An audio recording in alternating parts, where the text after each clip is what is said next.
Annonceurs, entrepreneurs, promoteurs et chefs d'entreprise, choisissez dès à présent votre meilleur partenaire média, Idéal Production. Idéal Production est basé à Cotonou au Bénin. Idéal Production, le partenaire exclusif de Sika TV en Afrique.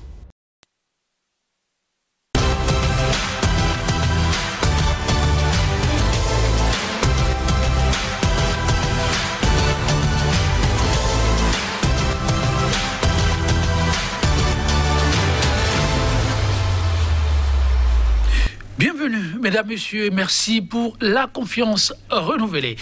Dissension entre gouvernants et opposition traditionnelle au régime au pouvoir au Bénin, la situation reste toujours délétère, les rancœurs, un fait indéniable en dépit d'un calme apparent. Saluant les défis relevés malgré les divergences de vues, Patrice Talon, lors de son investiture, aura invité ses adversaires politiques de tous bords à taire les querelles pour de grands défis à relever ensemble. Appel à l'unité de Patrice Talon, une perche à l'opposition ou un piège. Il s'agit, mesdames, messieurs, là, du thème en débat. Regard croisé de deux acteurs politiques et d'un expert en gestion de crise. Et déjà, sur ce plateau, en notre compagnie, Eugène Azatassou, qui n'est vraiment plus à présenter, acteur politique de l'opposition. Il est l'un des vice-présidents du parti Les Démocrates. Eugène Azatassou, bonjour à vous. Bonjour et bonjour aux téléspectateurs. Et vous répondre à leur façon. Et le moral? Bon, ça va. Ça va. Parce qu'on a beaucoup de siens derrière les barreaux. Voilà, le moral va comme il peut, il pourrait aller dans ces conditions. Heureux de l'apprendre, le moral, c'est déjà important. En face de lui, il n'est plus à présenter, lui non plus. Mathieu Ablessi, c'est son nom, soutien du régime au pouvoir, il est membre fondateur du BR, Bloc républicain. Mathieu Ablessi, bonjour à vous. Bonjour, monsieur Etonji, bonjour aux téléspectateurs doyens. Le moral sera très élevé prochainement parce que le mandat est social. Merci. Ah oui, en tout cas, de quoi arracher le sourire à son vis-à-vis, c'est important. Une émission dans la bonne humeur. Que demander de plus? Oui, un troisième, comme je le disais, une voix, pas des moindres, pour nous accompagner durant cette émission. Patrick Amand Pouillon, c'est son nom, coach en politique de développement. Il est une figure qui compte en termes de gestion de crise sur le continent. Patrick Amand Pouillon, bonjour à vous. Bonjour. Merci de répondre à notre invitation. Telle est querelle, c'est l'appel express lancé par le chef de l'État, Patrice Talon, lors de son investiture. Et tous ont suivi, l'opposition aussi. Alors, monsieur Eugène Azatassou, parce que vous avez suivi le chef de l'État, c'était avec beaucoup de soulagement, de frayeur ou de crainte renouvelée. Merci. Je n'ai pas compris le message du chef de l'État dans cette partie-là. Il a dit les incompréhensions et les querelles engendrées par les élections, c'est du passé. Oui. Il a dit c'est du passé. Ça veut dire quoi? Ça veut dire c'est fini. C'est fini. Et c'est ça que moi, j'ai suivi ça avec beaucoup de surprises en réalité. Et laquelle? Très agréable ou... Non, bon, connaissant, ayant vécu le président de la République pendant 5 ans, ma surprise n'était pas très agréable. Je veux dire beaucoup d'incompréhension, pour reprendre le mot, beaucoup d'incompréhension. Pourquoi? Parce que pourquoi j'ai dit ça? Oui. Parce que il faut être au moins deux pour se quereller. Oui. On a fait le constat qu'il y a eu des incompréhensions. Il a fait le constat qu'il y a eu des incompréhensions. Oui. Mais il dit c'est du passé sans avoir discuté avec l'autre querelleur et sans avoir demandé à ceux qui ont eu des incompréhensions s'ils ont maintenant compris. C'est ça qui me paraît comme une annonce qui ne règle pas, je ne sais pas s'il va dans le sens de résoudre les problèmes qui sont posés, ou s'il va dans le sens de les gommer tout simplement. Et si c'est les gommer tout simplement, bien entendu, la plaie sera couverte et elle va continuer de pourrir et espérons qu'elle ne donnera pas de la gangrène. Ah là, voilà. Ça c'est grave. Le coach nous dira quelle étude faut-il en faire. Voilà. Mais d'abord, un soutien au régime qui comprend peut-être un peu plus les choses. Ce message, comment doit-on le percevoir? Je pense, merci beaucoup M. Etangier, je pense que Doyen a présenté la chose de façon globale. Je crois qu'il faut prendre la déclaration du chef de deux côtés. Il a dit les élections ainsi que les incompréhensions qu'elles ont engendrées sont du passé. Et c'est après qu'il dit nous devons taire nos querelles pour vaincre l'ennemi commun, que la pauvreté des Béninois. C'est deux pans qu'il faut prendre séparément. Les élections sont du passé, les incompréhensions sont du passé. Mais taisons maintenant nos querelles. Et ça, c'est à ce niveau que je pense que le chef de l'État fera très prochainement. Attendu la perche. Et ça, je l'ai dit, ça, attendu la perche pour que l'opposition la prenne au fin de résoudre le problème, l'objectif ou bien les attentes du peuple qu'est régler ces problèmes, résorber la pauvreté. Et c'est un peu les deux côtés, les deux pans que je voudrais qu'on prenne de la chose au lieu de les prendre de façon globale où ça pourrait susciter vraiment de l'incompréhension comme le doyen l'a dit. Moi je le comprends comme ça de façon séquentielle. On demandera tout à l'heure au doyen si maintenant il a bien compris après l'explication de M. Mathieu Ablé mis avant. Nous allons écouter Patrick Amampognon là-dessus, telle est querelle. En suivant le chef de l'État dans cette posture, comment le coach en gestion de crise a-t-il accueilli le message? Lorsque j'ai écouté le président de la République du Bénin, notre président, lors de son investiture, faire son discours, je peux vous assurer que j'étais surpris. Surpris de la clairvoyance et de la clarté du discours. En principe, en politique, lorsqu'on fait ce genre de discours, on met quelques phrases un peu ambiguës pour quand même se protéger. Mais le chef de l'État était on ne peut plus clair. Il a parlé d'être le président de tous les Béninois. Il a parlé de taire les querelles. Il a parlé d'un certain nombre de choses. Mais j'ai tout de suite dit, j'aimerais bien que l'opposition ne dise pas que c'est un non-événement. J'aimerais bien que l'opposition puisse répondre en prenant acte, en prenant date. Lorsque j'ai écouté le doyen Azatassou sur les médias répondre au discours, analyser le discours du chef de l'État, j'ai apprécié sa posture. Sa posture est celle de « je veux bien voir ». Et donc, le défi est encore retourné dans le camp du chef de l'État, puisque l'opposition, par la voix d'un vice-président des démocrates, n'a pas rejeté, mais ils sont étonnés et ils veulent voir la concrétisation de ces propos-là. Je crois que si on prend ça et on prend l'ambiance sur le plateau ce matin, on peut dire qu'en réalité, avec un peu de volonté politique, on peut taire les querelles effectivement au Bénin, puisqu'on voit sur le plateau un représentant de la mouvance, un représentant de l'opposition, en train de parler avec autant de fraternité, de convivialité. Je crois que quelque chose est possible et nous pouvons y aller, on peut arriver à ça. Je voudrais aussi, toujours dans le sens de ce que le doyen Azatassou a dit, rappeler le message que j'ai eu à envoyer juste après les élections, où je disais que pour que véritablement nous sortons de cette situation, il faut deux choses. La première, envisager une liberté tout au moins provisoire de ceux qui ont été arrêtés dans le cadre des élections.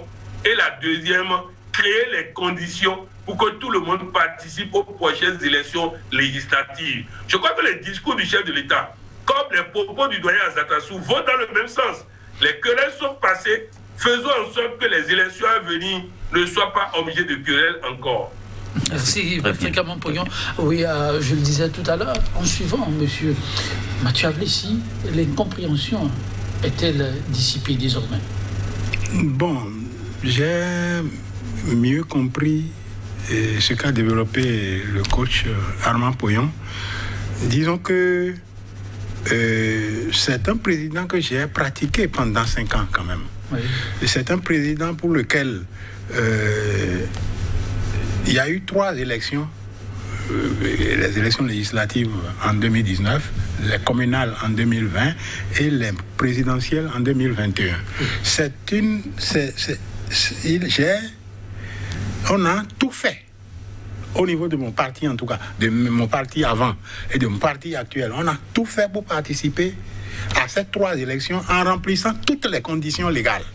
Mais on a toujours été bloqué de façon, je ne sais pas s'il faut dire astucieuse, par la ruse, au dernier moment, on a toujours trouvé des choses pour que bon, vous restez à l'écart. Bon, maintenant, quand cette personne vient dire tout ça c'est du passé, on va... Bon, je préfère vraiment qu'il me dise concrètement le contenu qu'il met maintenant. Parce que ça peut être une nouvelle ruse pour nous conduire à nouveau dans le décor. Et ça, j'aimerais vraiment voir. Voilà. Vous êtes celui qui vive. Je suis obligé de ne pas applaudir à tout rompre et de ne pas me jeter dans les bras de quelqu'un qui m'a fait tout ça et qui me dit, bon, maintenant c'est fini, viens. Non, bon, attention. Voilà. Mathieu Ablissi, oui. Quand vous suivez le doyen à cet assaut, dans cette posture très craintif, il le dit, non pas parce qu'il ne veut pas y croire, mais parce que ça a échaudé. Craint le froid. Tout à fait. Je pense que c'est de bonne guerre que le doyen Azatassou soit craintif pour faire le chemin qu'il vient de décrire. C'est tout naturel. Moi, je crois qu'il faut rester réaliste dans la vie. Il faut rentrer un peu dans la peau de l'autre pour se dire, à sa place, je ferais quoi? À sa place, aujourd'hui, qu'on me dise, voilà, taisons nos querelles, qu'est-ce que je fais? Est-ce que je me jette comme ça? Il a de raison que les gens soient craintifs. Toutefois, c'est du Bénin qu'il s'agit. Et puisqu'il s'agit du Bénin, notre bien commun, je dois pouvoir transcender certaines choses pour aller vers au fin de résorber la situation qui ne nous permet pas d'aller loin. C'est pourquoi je reviens sur la démarche de Maître Robert Dossou qui avait été attaqué de toutes parts. Et j'ai dit, mettons cette posture-là. Aujourd'hui, quelle casquette tu mets? Est-ce que je suis opposant, rigide, ne voulant rien entendre, ou bien je suis un peu dans la posture du doyen Azatassou pour dire, je suis craintif, mais je veux vraiment voir bien la perche tendue. Je ne vois pas encore bien et qu'on me précise la conduite à tenir pour qu'ensemble nous construisons le Bénin un peu comme le chef de l'État a demandé. Parce qu'il a dit, c'est ensemble nous allons pouvoir vaincre la fatalité qu'est la pauvreté des Béninois. L'appétit, dit-on, en vient en mangeant. Votre vis-à-vis a cité 3 scrutins auxquels il pense devoir pouvoir prendre part, parce qu'ayant tout fait avec les siens, mais chaque fois, il y a toujours un élément qui le met hors jeu. Quelles sont les raisons qui pourraient motiver, si on doit s'inscrire dans la logique du coach Poyon, qui pourraient motiver le chef de l'État à ouvrir le jeu pour 2023 et permettre à ceux-là de pouvoir être à l'Assemblée?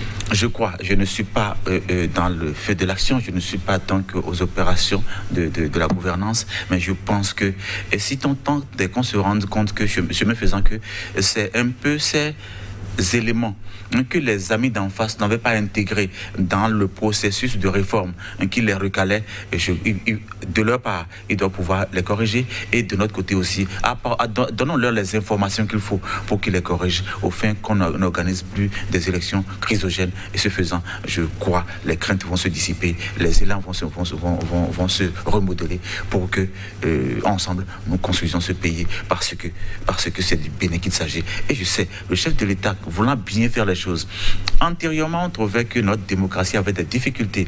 Démocratie, je me rappelle, le leader du doyen trouvait que notre démocratie était un escafé. Quelle est cette démocratie où ça va dans tous les sens?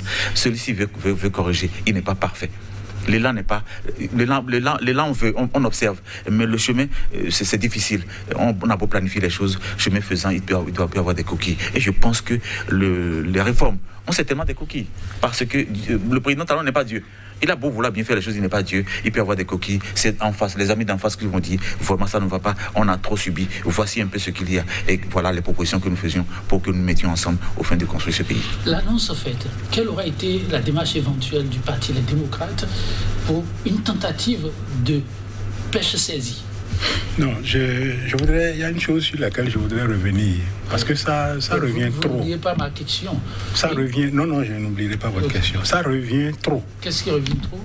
De dire, pour ces élections, il y a des choses que nous, on n'a pas pu faire, parce que peut-être on ne comprenait pas, ou bien... Non.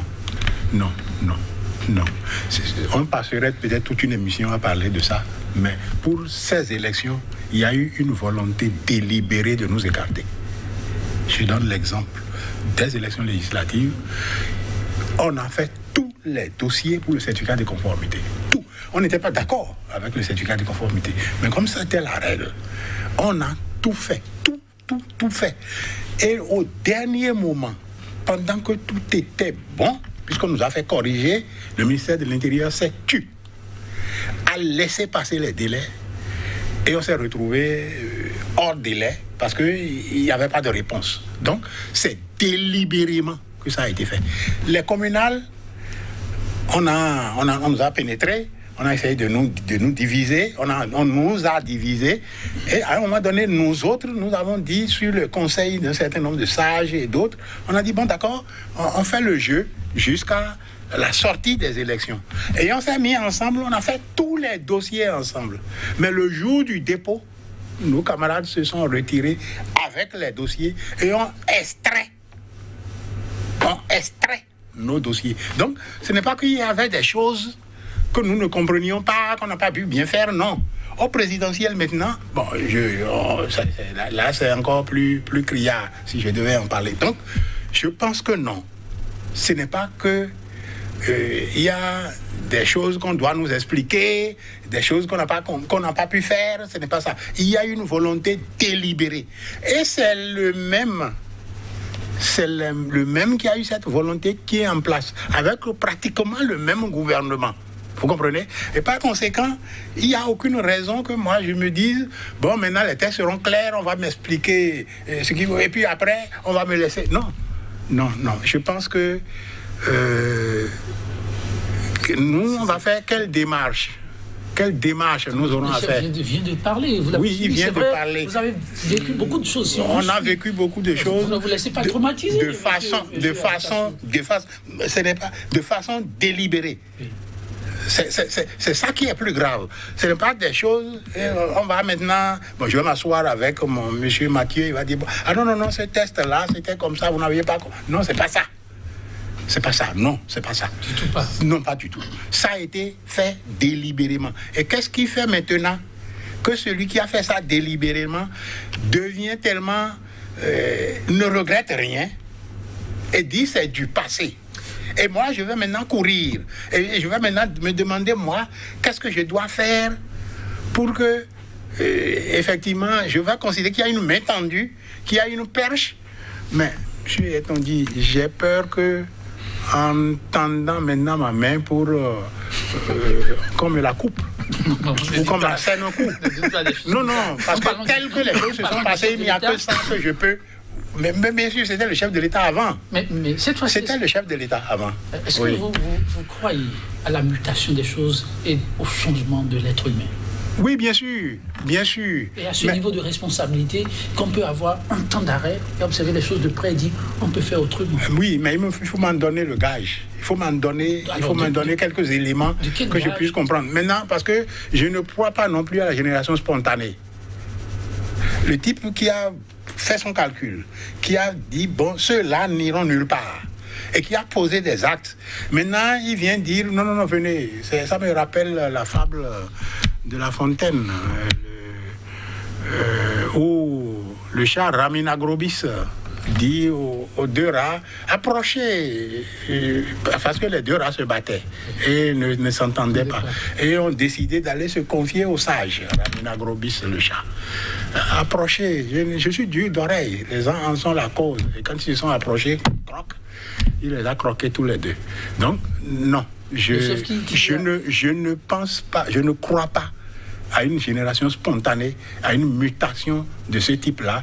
Et je pense que non, il faut que, s'il y a réellement une transformation chez le chef de l'État, il faut qu'il soit plus pédagogique, il faut qu'il me fasse voir.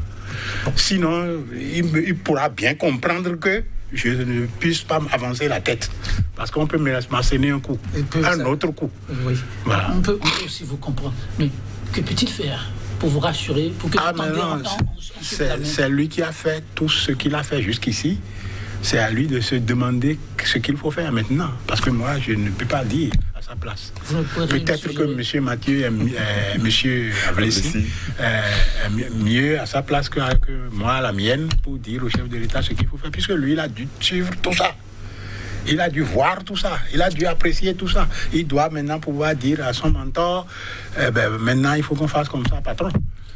Monsieur Patrick Amampoyon, vous avez suivi Monsieur Azata, une voix parmi tant d'autres opposants, mais une voix qui compte. La crainte, elle est très profonde. On veut observer le chef, mais on veut rester dans son coin, de peur de se voir couper les mains et peut-être décapité. Si la crainte est à ce niveau, qu'est-ce qu'on peut bien faire? En urgence, car le temps court déjà. Je crois que c'est de bonne guerre. Hein, c'est de bonne guerre la position tenue par les démocrates. Et je crois que cette position des démocrates arrange même le chef de l'État parce qu'ils ne sont pas bagarreurs, ils veulent voir. Et je crois que cette position arrange. Je vous ai déjà dit que je fais partie de ceux qui avaient estimé que nous n'avons pas un problème de dialogue ou d'assises au Bénin. Nous avons un problème de participation aux élections. Et qu'on n'avait pas besoin d'assises ou de dialogue, on avait besoin de créer les conditions d'une participation aux élections. En écoutant le doyen Azatassou, je crois que c'est exactement ce qui se dessine. Il ne s'agit pas de dire, le chef, d'abord quand on dit que l'opposition doit saisir la main, le chef de l'État n'a pas tendu la main. Il a dit que les choses vont être désormais de telle manière. Il n'a pas dit dans son discours « je vais tendre la main » ou « je tends la main ». Il a simplement dit « les choses vont changer ». Et le doyen Azatassou ne dit rien de différent en disant « il va falloir que le président montre que les choses ont changé ». Donc ce n'est pas une affaire de saisir la main, non. Il s'agit que les démocrates préparent correctement leur dossier pour participer aux prochaines élections législatives. C'est de ça qu'il s'agit. Et le président, dans son discours, dit « le passé est passé ». Donc, prochaines élections législatives, les conditions seront d'une manière ou d'une autre créées. Monsieur Coach, quand on suivait tout à l'heure M. Azatassou, il dit « mais passé c'est passé ». Mais que le chef de l'État, il n'y a pas eu de regret et que l'autre querelleur n'a pas été écouté. Ne voyez-vous pas des gens qui veulent d'autres actions avant même les élections? Il nous en dirait. Non, je crois que oui. Si en 2023, les démocrates participent aux élections législatives, M. Azatassou sera convaincu que le message est clair. C'est ça. Ok. Si en 2023, parce que le problème, c'est que faire asseoir les deux camps, c'est amener l'opposition à réclamer qu'on reconnaisse qu'il s'est passé des choses, et je ne vois pas le camp présidentiel reconnaître qu'il s'est passé des choses. Donc à partir de cet instant, moi je suis très réaliste dans mes analyses, je ne veux pas souvent qu'on se trompe en allant encore à des assises et après on va se désolidariser des conclusions, on ne se retrouvera pas dans les conclusions et tout ça. C'est pas ça le plus important. Le plus important c'est qu'est-ce qui a créé bagarre? La non-participation de certains aux élections. Réglons ce problème. Maintenant, les conséquences de la non-participation de certains aux élections passées a créé que d'autres sont aujourd'hui en privation de liberté. Qu'est-ce qu'on peut faire par rapport à ça? Si on règle ces deux questions, je crois que l'opposition responsable qui se manifeste à travers les démocrates, parce que j'ai écouté le ministre Saka Lafi en tant que ministre de l'Intérieur, il a dit certains se sont affranchis de la direction du parti Les Démocrates pour créer le désordre. Ça veut dire que le ministère de l'Intérieur reconnaît que ce n'est pas le parti Les Démocrates qui a créé le désordre. Donc, ce parti qui n'est pas dans le désordre mérite qu'on puisse faire en sorte qu'il participe aux élections prochaines, surtout qu'aujourd'hui, ils ont tous leurs papiers en règle et à bonne date. Alors, votre grande attente, c'est la participation Non, là, je ne suis pas le coach Armand Pouillon qui dit que notre problème, c'est juste de pouvoir participer. Bon, pour que, aux portes de ces élections, il y ait d'autres manigances. Parce que j'ai parlé de manigances. Non. En réalité, le président doit faire quoi maintenant? Ah oui, dites-nous. Le président doit faire quoi maintenant? Il a dit que ce n'est pas la peine de faire des assises. Mais si on ne s'assoit pas, si moi j'ai la compréhension que j'ai de mon exclusion, de l'exclusion de l'opposition aux 3 élections là, si j'ai cette compréhension et que on ne s'assoit pas, on dit non, vous allez participer. Et qu'après, bon, on prend langue avec des gens parmi nous à qui on donne des choses pour participer et les autres, on les met à l'écart. Si ça se reproduit comme ça, je ne m'en prendrai alors qu'à moi-même. Parce qu'on m'a déjà fait ça plusieurs fois et je n'ai pas tiré le son. Non. On est obligé de nous asseoir là où on est là. Obligé. Obligé. On est obligé. C'est-à-dire, on est obligé de nous asseoir pour dire, voilà, on a eu... Parce que comment a été choisi ceux qui ne doivent pas participer? C'est parce qu'on était contre la gouvernance. C'est pour ça. Ce n'est pas parce que je m'appelle Azatassou. C'est pas parce que l'autre s'appelle Ondete. C'est pas parce que l'autre s'appelle... non, c'est parce que on a une position politique par rapport à la gouvernance. Et cette position politique n'a pas changé. La gouvernance est restée la même.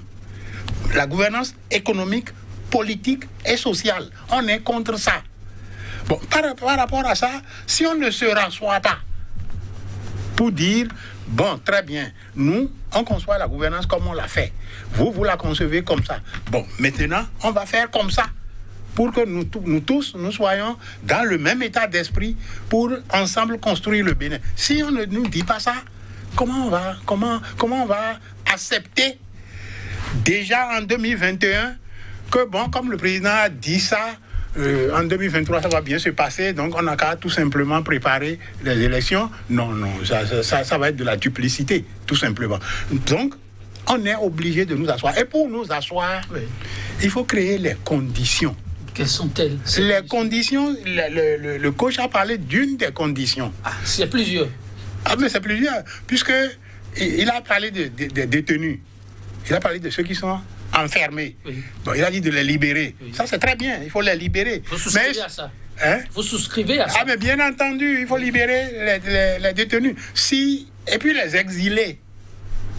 Il n'a pas parlé de ça, mais les exilés, il faut qu'ils reviennent. Puisque si on doit se mettre ensemble pour réfléchir, ceux qui sont en exil ne sont pas plus bêtes que nous qui sommes à l'intérieur. Il faut qu'ils apportent aussi leur contribution. Donc, libérer les détenus politiques, permettre aux exilés de revenir et nous asseoir. Nous asseoir, ça ne signifie pas forcément... Moi, je ne vois pas ce qu'on va dire à l'avance pour que le président, le pouvoir, ait la crainte de convoquer cela. Non, c'est-à-dire nous asseoir et dire maintenant comment on redéfinit notre vivre ensemble. Comment on fait en sorte que, parce qu'on est contre la gouvernance, on ne nous prive pas d'aller aux élections. Parce qu'on est contre la gouvernance, on ne nous enferme pas. Parce qu'on est contre la gouvernance, on ne nous met pas en exil. Si nous, on est rassurés de ça... Mais quand vous dites on est contre la gouvernance, on ne nous enferme pas, on est contre la gouvernance, on ne nous pousse pas à l'exil, c'est ce qui se passe? Mais c'est ce que moi j'ai vécu. Et c'est ce que... indirectement, le coach, il dit, puisqu'il a dit, il y a des gens qui sont enfermés. Il y a des gens qui sont enfermés, il faut les libérer. S'il dit ça, et que c'est une condition au débat, une discussion à rassurer qu'on participera demain, lui n'a pas, il a dit qu'il exclut qu'on s'asseye, qu'on fasse la discussion, mais il dit si on les libère, et si le président dit ça et pose cet acte, ça veut dire qu'on va participer. Ça ne veut pas dire du tout qu'on va participer. Ça, parce qu'à l'approche, on peut créer d'autres choses. Oui, vraiment, vous avez été sérieusement marqué comme je suis. Voilà. Dites, monsieur Mathieu, ici, des conditions acceptables à l'état actuel des choses. Merci, monsieur Yetonji. Je crois que je dois remercier les deux vis-à-vis, monsieur Doyen Azatassou et Doyen Pouillon, pour dire que voilà, l'un parle d'assises, l'autre parle de ce n'est pas indispensable. Moi, je pense qu'il revient aux gouvernants, à ceux qui sont dans le feu de l'action, de prendre la décision d'assises ou non. Le plus important, comme je dis là, c'est déjà dire que annoncer que désormais, ensemble, on construirait le Bénin. Et c'est ça que j'appelle perche tendue. Perche tendue, le doyen Azatassou dit, et qu'est-ce qu'on pourrait faire maintenant? Qu'est-ce qu'on pourrait faire? Parce qu'il a posé la question, qu'allons-nous faire aujourd'hui? Qu'allons-nous faire aujourd'hui? Je pense qu'il y a un creuset. Il y a le creuset qui est qu'il y a un chef de file de l'opposition, parce que les démocrates, c'est un parti de l'opposition. Comment nous mettre ensemble avec ceux-là pour constituer un contrepoids sérieux au fin de nous faire entendre?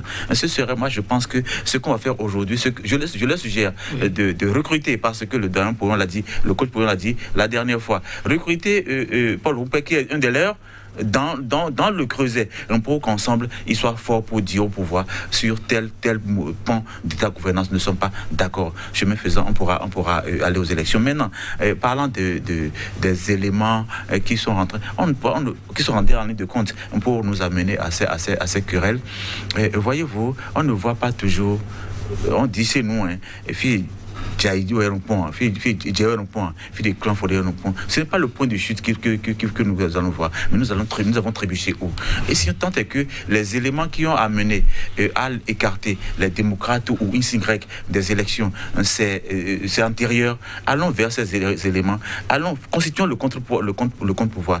Rendons-nous fort pour dire, ces éléments dont vous parlez, voilà, nous les avons corrigés, on ne veut plus entendre que vous nous écartiez. Et ce faisant, d'ici à 2023, le chemin sera aplani pour qu'on ne vienne plus à organiser des élections chrysogènes dont je ne suis pas fier. Ok. Patrick Aman-Poyon, voilà, M. Azatassou qui revient sur certains aspects. Pour lui, c'est plus qu'indispensable de pouvoir s'asseoir et discuter et voir ensemble les orientations. Est-ce que le Bénin, je suis tenté de vous demander, est sorti de l'auberge? Personnellement, il faut dire que ce n'est pas que je suis contre les assises. Je ne suis pas un acteur dans la situation politique.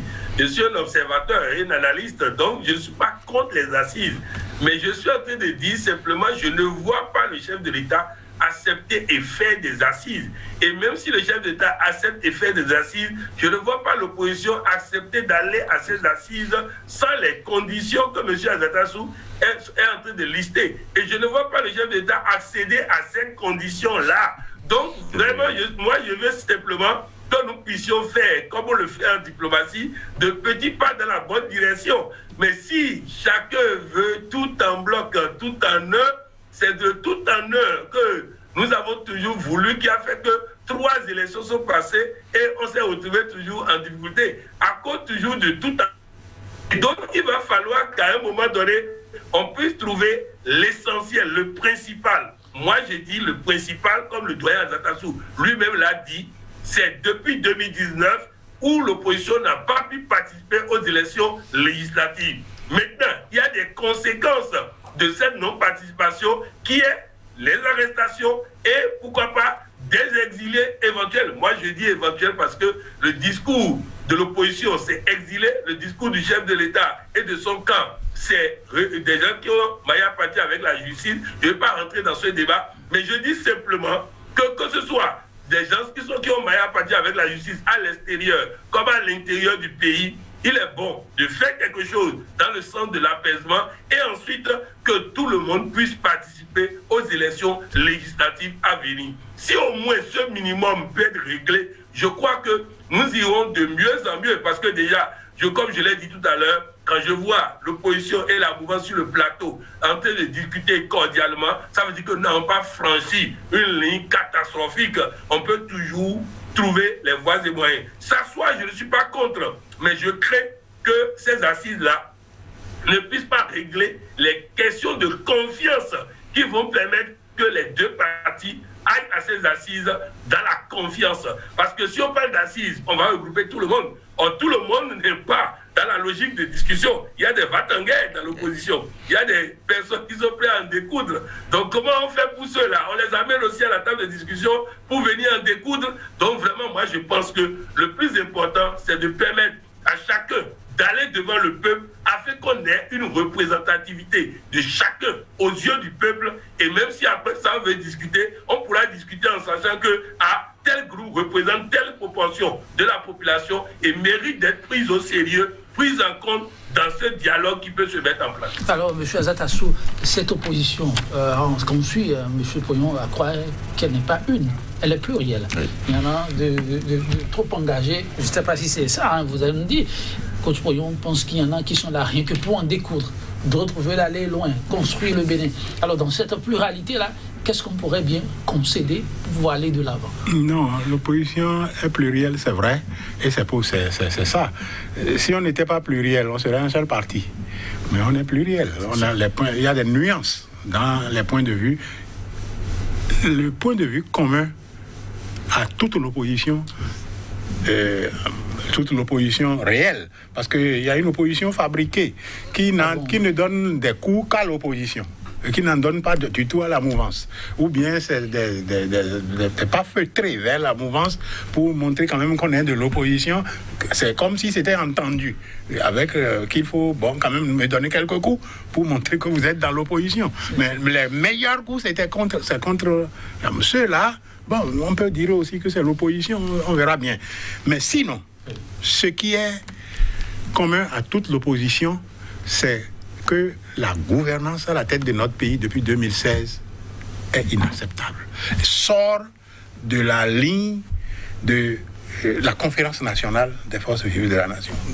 C'est une option. Est-ce que vous ne le prenez pas 2021 désormais comme un point de départ? Non, non, s'il vous plaît. 2021 n'est pas un point de départ. Un point de départ, les élections là, oui. De point de départ, oui. Ah non, non, s'il vous plaît. Avec tout ce qui s'est passé, non, ce n'est pas des élections. Bon, ok. S'il vous plaît, s'il vous plaît. Le discours d'investiture. Non, non, non, non. Le discours d'investiture, je vous ai dit que ça peut être une autre ruse. Vous y tenez? Ça peut être une autre ruse au rang de toutes les ruses qui sont passées. Bon, maintenant, la nuance au niveau de l'opposition, oui. Ce n'est pas par rapport à l'appréciation du pouvoir, c'est par rapport à comment on règle le problème que pose cette gouvernance. C'est-à-dire quelle tactique on adopte, quelle stratégie on adopte. C'est ça la nuance. Et là même, en réalité, ce n'est pas non plus très différent. On ne peut pas dire qu'il y a des gens qui veulent forcément en découdre. Non. Il y en a qui disent « Ah non, non, non, c'est une dictature. On ne va pas pour combattre une dictature, on va adopter telle posture. » Et il y en a qui disent « Non, pour combattre la dictature, on est tous d'accord que c'est la dictature, il faut adopter telle autre posture. » Ce n'est pas compliqué de s'entendre dans ça. Non, non, non. Ce n'est pas ça qui va poser problème pour qu'on ne puisse pas nous asseoir pour discuter si les conditions réelles... C'est possible. Si les conditions réelles de nous asseoir sont réunies. Parce que si les conditions ne sont pas réunies, et si vous demandez à un exilé de revenir, il va entrer en cage. Tout simplement. Pourquoi il est en exil? Parce qu'il ne peut pas vivre ici. Et il va être mis en prison. Vous comprenez? Donc il faut redonner confiance à tout le monde. Ça, c'était déjà posé une fois dans notre histoire. Et c'est comme ça que ça a été réglé. Redonnons confiance à tout le monde. Est-ce que c'est vrai? Oui. Plus d'une fois, le chef de l'État a martelé qu'il y en a qui ont maillé à partir avec la justice et qui ont pris la clé de champ au lieu de faire face à la justice de nos pays et qui maintiennent cette posture. Et vous pensez qu'il y a des exilés qu'il faut qu'ils rentrent dans ce discours qui ne se croise pas? Est-ce qu'on ne risque pas de vivre cette tension-là encore dans la durée? Oui, mais on ne peut construire que sur la vérité. Pour que la tension ne soit pas vécue dans la durée, vous m'appelez à mentir. Non, on ne peut construire que sur la vérité. Et la vérité, on peut prendre au cas par cas. Tous les cas des exilés, là, au moins les plus importants, les plus en vue. Tous ces cas-là, on peut les prendre. Et prendre comment les choses se sont passées d'un bout à l'autre. Et on fera le constat qu'en réalité, c'est par rapport à leur posture politique qu'on veut régler des comptes. Et c'est pour ça qu'ils sont allés en exil. On peut les prendre au cas par cas. Mais je ne pense pas qu'on ait le temps sur ce plateau de le faire. On reviendra là-dessus. On reviendra là-dessus. On peut prendre au cas par cas. Djavon, Kounché, qui d'autre, pour montrer que ce n'est pas tant que ça ce qu'on leur pose comme problème. Et pour montrer qu'en réalité, ce n'est pas des gens qui ont refusé de répondre à la justice de leur pays qu'ils sont dans cette posture. Komi Kounché a été invité par le juge, il est venu, il est parti chez le juge, et le juge l'a écouté et a annulé le mandat d'arrêt. Alors, ce juge a eu des problèmes par la suite. Bon, ça là, je ne suis pas très certain, mais j'ai appris que ce juge a eu des problèmes par la suite avec leur organe de trucs. Et c'est après ça maintenant que la cabale a commencé. On l'a pris en Espagne, et puis on l'a sorti, et on a voulu mettre encore le grappin dessus en Afrique. Bon, donc, tout ça là, ce n'est pas de nature à faire croire que c'est parce qu'il a quelque chose à se reprocher qu'on veut lui mettre le grappin dessus. C'est sa posture politique qui est le problème. Ça là, dans ce débat-là, moi je suis formel. C'est comme ça mon point de vue. Et je ne peux que dire ça. Je ne peux pas dire, bon maintenant, comme le chef de l'État dit ça pour le contenter, je vais faire un pas dans sa direction. Je sors de la vérité. Et quand moi je sors de la vérité, je ne peux plus rien soutenir. Voilà. Et il ne faut pas sortir de la grève. Voilà. Mais avant de me retourner vers M. Aflessi, il vous suggérait tout à l'heure de prendre langue avec M. Paul Moukoué, aujourd'hui chef de file de l'opposition. Bon. Chef de file de l'opposition, vous voyez comment FCBE a été maintenu. Vous avez vu comment ça s'est passé. Donc, à ce niveau-là, c'était pour le besoin d'accompagner le chef de l'État, puisque les législatives, ça a créé problème partout, au Bénin, en Afrique et dans le monde. Et il n'y a eu que les deux partis de la mouvance qui soient allés et qui ont eu tous les sièges, donc, pour les communales, il fallait un dessous aux jumeaux pour faire bonne. Et puis, ça s'est passé comme ça s'est passé. Est-ce que vous voyez? Et tout ça là, si vous suivez M. Paul Moukoué et les FCBE, vous verrez que les meilleurs coups, c'est en direction de l'opposition qu'eux, ils traitent de radical. Et ils disent que ça ne passera pas. Vous comprenez? Donc, et c'est lui qui est nommé chef de file de l'opposition. Mon parti n'a pas encore pris de décision par rapport à ça. Je ne peux pas dire oui, on n'ira pas, non, on n'ira pas. Et ça dépendra aussi des questions d'approche, à mon avis. Voilà. Ok. Le Bénin se veut désormais sur une voie pacifique. C'est du moins la posture du chef quand on lit son discours. Mais vos vis-à-vis croient savoir que le chef de l'État s'est dit une chose et en même temps son contraire. Monsieur Mathieu Aflessi, et ça va être en même temps votre mot de la fin, pour assurer tout cela qui continue de tenir ses propos, qu'est-ce que vous pourriez suggérer? Peut-être à l'endroit du chef lui-même, pourquoi pas? Mais si avant de faire des suggestions au chef de l'État, je compte remercier le coach Pouillon pour l'élan d'homme pacifique, l'élan de nous amener les uns les autres à nous entendre pour aller plus loin dans la construction du Bénin. Je reviens sur ça, je martèle ça. Et parlant de l'intervention du doyen Azatasso, il dit que la gouvernance actuelle sort de la ligne de la conférence nationale. Je ne crois pas, parce que dans le temps, si on se rappelle, le doyen Prudencio l'avait dit, l'élan que nous prenons risque de nous causer des problèmes. Les problèmes sont là, ils avaient connu le problème, ils n'ont pas pu résoudre. Le problème, le président est en train de résoudre. Mais comment? Ensemble on ferait. Ensemble on ferait le président qui nous amène vraiment à résoudre le problème qu'avait posé dans le temps M. Prudencio. Votre suggestion à l'endroit du chef? Ma suggestion, c'est que le chef, la pêche tendue, soit concrète pour que les autres la prennent pour la construction du Bénin. Ensemble que la volonté. Merci beaucoup. Et Patrick Amampoyon, ça va être pour conclure? Oui, je vous ai déjà dit que le gouvernement Azatasso dit que ce qui unit l'opposition, c'est qu'il pense que la gouvernance actuelle n'est pas bonne. Mais c'est normal, c'est ça l'opposition. C'est-à-dire que si on va faire des assises pour que l'opposition pense la même chose de la gouvernance que la mouvance, on n'a plus d'opposition.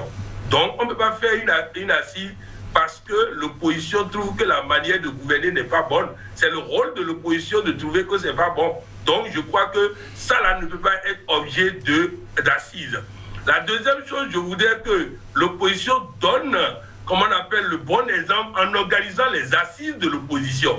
Parce que lorsque la candidate des démocrates dit « j'ai cherché des parrainages et je n'ai pas trouvé », et le premier responsable des démocrates dit « nous ne voulons pas les parrainages, même si on nous donne, on ne prendra pas », je crois que l'opposition a besoin d'assises pour pouvoir s'entendre sur un minimum à présenter lors d'éventuelles assises nationales. Parce que si on va faire des assises et dans le même parti, on aura des discours contradictoires, je ne sais pas à quoi va aboutir ces assises-là. Voilà, je voudrais simplement dire que chacun règle d'abord le problème dans sa maison et ensuite on pourra régler le problème de la nation. Merci beaucoup. Oui, M. Azatasso, pour conclure. Bon, on n'a pas de problème dans notre maison. On a eu quelques difficultés, c'est vrai, mais on n'a pas de problème dans notre maison. Et le problème principal, c'est le Bénin, en réalité. Il faut que nous construisions ensemble le Bénin. Et par rapport à ça, il faut nous asseoir. Quand on va nous asseoir, ce ne sera pas pour discuter des problèmes au sein de l'opposition, ce sera pour discuter des problèmes du Bénin. Merci à vous, M. Eugène Azatasso. Nos reconnaissances à M. Mathieu Aflessi. Gratitude à M. Côte Pouillon. Une disponibilité, en tout cas, on saurait le remercier.